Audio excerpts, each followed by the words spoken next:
ଏଇଟି ହେଉଛି ରାମୁର ବୟସ ଥିଲା 14 ବର୍ଷ। ସେ ନିଜ ସହରଠାରୁ ଦୂର ଏକ ଜଙ୍ଗଲକୁ ସମର କ୍ୟାମ୍ପ ପାଇଁ ଯାଇଥିଲା। ସମର କ୍ୟାମ୍ପର ପାଖାପାଖି ତାର ମାମୁଁ ଘର। କ୍ୟାମ୍ପ ଷ୍ଟାର୍ଟ ହେବା କିଛି ଦିନ ପୂର୍ବରୁ ସେ ତା ମାମୁଁ ଘରକୁ କିଛି ଦିନ ରହିବା ପାଇଁ ଚାଲିଗଲା। ମାମୁଁ କ୍ୟାମ୍ପର ଅର୍ଗାନାଇଜର ସହିତ ଫୋନରେ କଥା ହେଇଯାଇଥିଲେ କି ଅର୍ଗାନାଇଜର ଆସି ରାମୁକୁ ଅଧା ରାସ୍ତାରୁ ସମର କ୍ୟାମ୍ପ ପାଇଁ ନେଇଯିବ। କ୍ୟାମ୍ପର ଅର୍ଗାନାଇଜର ରାମୁର ମାମୁଁକୁ ଗୋଟିଏ ଜାଗାର ଠିକଣା ଦେଲା, ଯେଉଁଠି ସେ ଆସିକି ରାମୁକୁ ନିଜ ବସ୍ରେ ସମର କ୍ୟାମ୍ପ ପାଇଁ ନେଇଯିବ।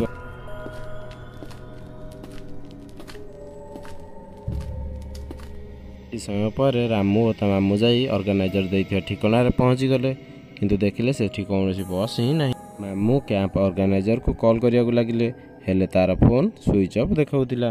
ସେ ସେଠି ବହୁତ ସମୟ ଅପେକ୍ଷା କରିବାକୁ ଲାଗିଲେ, ହେଲେ ସେଠି କୌଣସି ବସ୍ ଆସିଲା ନାହିଁ। ଆଉ କିଛି ସମୟ ଅପେକ୍ଷା କଲା ପରେ ମାମୁଁ ନିଷ୍ପତ୍ତି ନେଲେ ଯେ ରାମୁକୁ ନିଜେ ଯାଇ କ୍ୟାମ୍ପରେ ଛାଡ଼ି ଆସିବେ।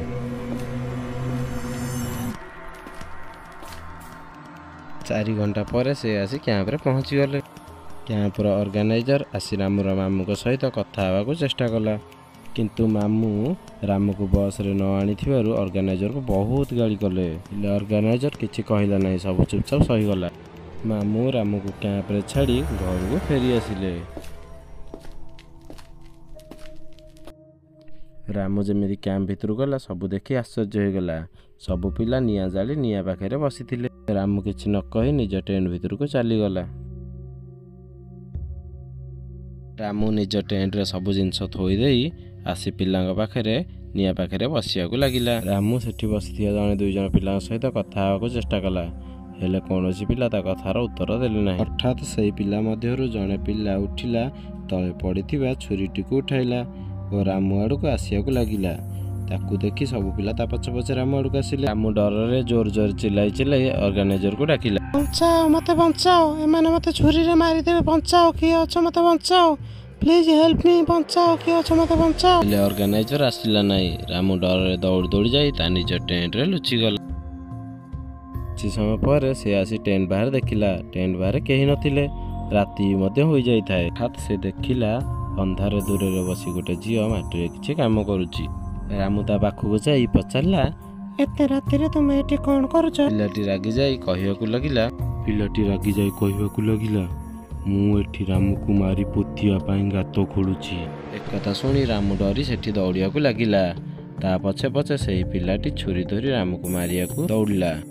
ରାମୁ ଦୌଡ଼ି ଦୌଡ଼ି ଯାଇ ଅର୍ଗାନାଇଜରର ଟେଣ୍ଟ ଭିତରେ ପଶିଗଲା। ଅର୍ଗାନାଇଜରକୁ ଖୋଜିବାକୁ ଲାଗିଲା, ହେଲେ ସେ ଟେଣ୍ଟ ଭିତରେ କେହି ନଥିଲେ। ହଠାତ୍ ତାକୁ ପଛପଟୁ କିଏ ଜଣେ ଧକ୍କା ଦେଲା।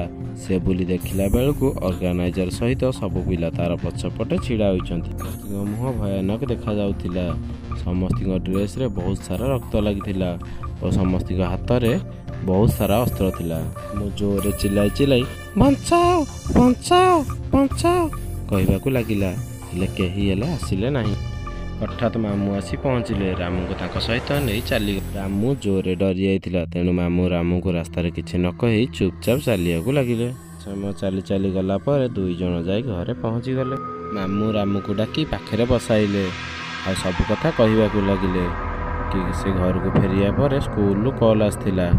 ପିକନିକ୍ ଯାଉଥିବା ବସ୍ଟି ବାଟରେ ଆକ୍ସିଡେଣ୍ଟ ହୋଇ ସେଥିରେ ଥିବା ସମସ୍ତ ପିଲା ସହିତ ଅର୍ଗାନାଇଜରଙ୍କର ମୃତ୍ୟୁ ହୋଇଯାଇଥିଲା। ରାମୁ ସବୁ କଥା ଭାବି ଡରିଗଲା କି ସେ ପିକନିକରେ ଭୂତମାନଙ୍କ ସହିତ ରହିଥିଲା। ରାମୁ ଜୀବନରେ କେବେ ଆଉ ପିକନିକ୍ ଯିବା ପାଇଁ ଜିଦ୍ଦି କଲା ନାହିଁ। ଆପଣମାନଙ୍କୁ ଭିଡ଼ିଓଟି ଭଲ ଲାଗିଛି, ନିଶ୍ଚୟ ଚ୍ୟାନେଲକୁ ସବସ୍କ୍ରାଇବ୍ କରନ୍ତୁ, ଭିଡ଼ିଓକୁ ଲାଇକ୍ କରନ୍ତୁ, ଭିଡ଼ିଓଟିକୁ ବି ସେୟାର କରନ୍ତୁ।